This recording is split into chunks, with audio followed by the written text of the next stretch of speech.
حضرت فاطمہ بنت اسد آپ کی شان یہ ہے کہ مولا علی کی ماں کو رسول اللہ نے اپنی ماں کہا ہے، اور معجم اوسط کے اندر حدیث پاک موجود ہے۔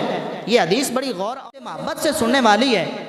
جب حضرت فاطمہ بنت اسد آپ کا انتقال ہوا نا مدینہ شریف میں، یہ بھی ہجرت کر کے مکہ سے مدینہ آ گئی تھی، تو صحابہ فرماتے ہیں نبی علیہ الصلوۃ والسلام ان کی چارپائی پہ آئے اور حضور نے سرہانے کھڑے ہو کے نا حضور نے فرمایا رحمک اللہ، اللہ تیرے اوپر رحم فرمائے، یا امی کنت امی بعد امی، اے امی جان تو میری حقیقی ماں کے بعد دوسری ماں ہے۔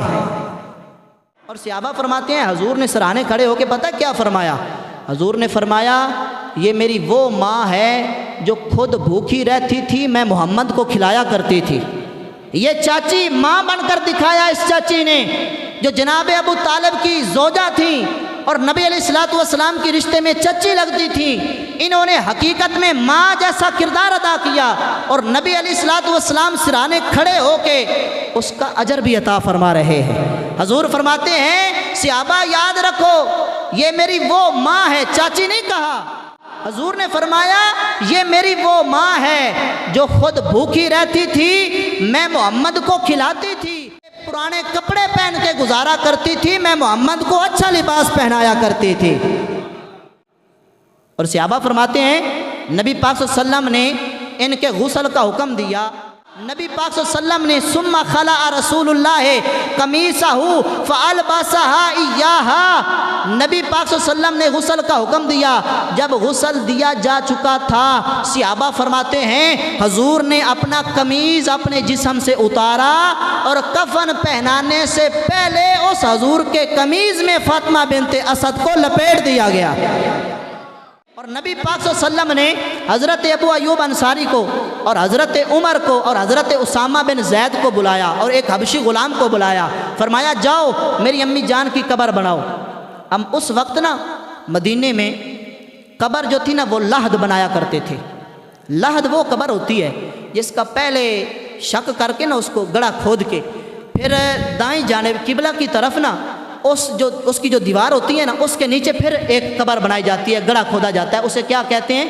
لحد قبر، سامی نا پنجابی ہے تو اسے سامی کہتے ہیں۔ اب اس دور میں وہ قبریں کھودی جاتی تھیں، حدیث میں الفاظ ہیں جب صحابہ نے پہلا گڑھا کھود لیا نا وہ جو نیچے والا سامی والا جو قبر تھی نا وہ بنائی نہیں تھی ابھی تک، پہلا گڑھا کھودا تو حضور خود تشریف لائے اور نبی پاک صلی اللہ علیہ وسلم نے اپنی امی جان کے لیے وہ سامی والی قبر خود اپنے ہاتھوں سے تیار فرمائی ہے۔ اور صحابہ فرماتے ہیں اپنی امی جان کی قبر مبارک حضور خود وہ لحد بنا رہے ہیں اور ہم نے دیکھا نبی پاک صلی اللہ علیہ وسلم اپنے مبارک ہاتھوں سے مٹی خود نکال کے اس گڑھے سے باہر پھینک رہے ہیں۔ اور ایسے اگلی بات کر دیں حضور خود اس قبر میں لیٹ گئے۔ اب حضور نے دعا کی، وہ دعا سنیں، حضور نے فرمایا اغفر امی فاطمہ بنت اسد، یا اللہ میری ماں فاطمہ بنت اسد کی بخشش فرما دے۔ اور اگلے جو الفاظ ہیں نا حدیث کے وہ ہمارے ایمان ہمارے عقیدے کی ترجمانی ہے۔ حضور نے دعا کی وَوَسَّعَ عَلَيْهَا مَدْخَلَهَا بِحَقِّ نَبِيِّكَ وَالْأَنْبِيَاءِ الَّذِينَ مِنْ قَبْلِي۔ اب یہاں سمجھیں حدیث کے الفاظ ہیں، حضور نے کیا فرمایا؟ بِحَقِّ نَبِيِّكَ وَأَنْبِيَاءِ الَّذِينَ مِنْ قَبْلِي، میں محمد کے صدقے میں اور مجھ سے پہلے جو نبی گزرے ہیں ان نبیوں کے وسیلے سے میری ماں کی قبر کو وسیع فرما دے۔ آج لوگ وسیلے کا انکار کر دیتے ہیں، قرآنی آیات کا انکار کر دیتے ہیں، نبی پاک صلی اللہ علیہ وسلم کی متواتر احادیث کا انکار کر دیتے ہیں، وہ لوگ گمراہ ہیں۔ یہ جو وسیلے کا عقیدہ ہے وہ رسول اللہ صلی اللہ علیہ وسلم نے خود صحابہ کو دیا ہے۔ اگر وسیلہ شرک ہوتا تو مجھے بتاؤ کیا صحابہ کو حضور شرک کی تعلیم دیتے؟ نہیں، حضور یہ تعلیم دے کے اپنے صحابہ کی اپنی امت کی تربیت فرما رہے ہیں اور حضور یہ عقیدہ دے رہے ہیں کہ میرے وسیلے سے دعا کرنا یہ میں محمد کی بھی سنت ہے اور میں محمد سے پہلے نبیوں کی بھی سنت ہے۔